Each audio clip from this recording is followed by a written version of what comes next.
Hey everybody, just wanted to show off my Sevylor 360 Fish Hunter. Made some modifications here. I wanted to share it with everybody. There's a bunch of videos online about these boats and how people have kind of modified them, but a lot of the videos don't go into much detail, so I want to take a few minutes and just share what I've done here. So I'm obviously in the state of Oregon. In Oregon, if you have a troll motor on your boat, you have to register it. It's silly, but you have to do it. So here's what we did. I've got the vinyl protector over the top just to protect the boat, try to minimize any chance of getting any pops.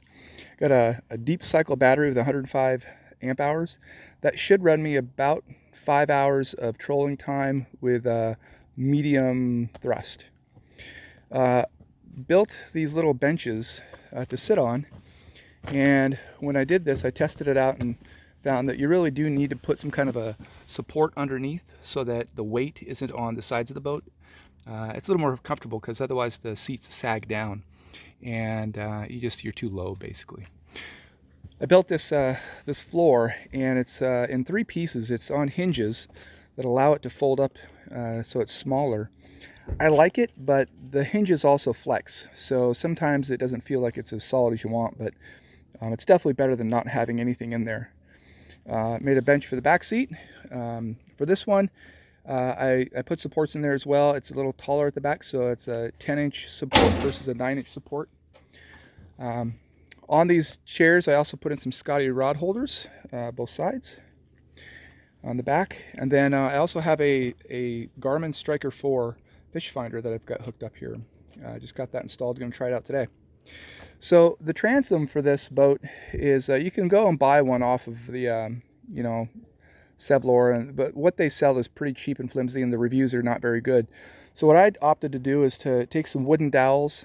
I used eye bolts for my flex points for my connections, so you can see that I can pretty easily lock it in here, mount it up. It's pretty standard. I painted it just to protect it from water and whatnot. Hooks on to the back of the boat, gives it that stability so you can go forward and backwards. I've used it before, but I didn't have the same kind of rods to hold it in place, and so I used just rope, and that didn't work well when I was trying to reverse. It would push the transom up or down, so I put in some actual rods to stabilize it to make it work better. Got some new Sevylor oars. The ones that come with this boat are pretty flimsy. If you do any kind of rowing, it's gonna not work so hot. So those are some of the modifications that I've made. We're gonna go out today and try to do some trolling for trout. Just have fun. We may not catch anything. It's the middle of summer, end of summer, so it's gonna be a tough go for fishing. But it's more about getting out and having fun and just seeing what we can do. The motor here, just so everyone can see, is a Minn Kota Endura 40 thrust motor.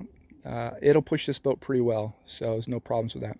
And I can be out on the water for, like I said, probably 4 to 5 hours without worrying about the battery. All right, have a good day. Go fishing.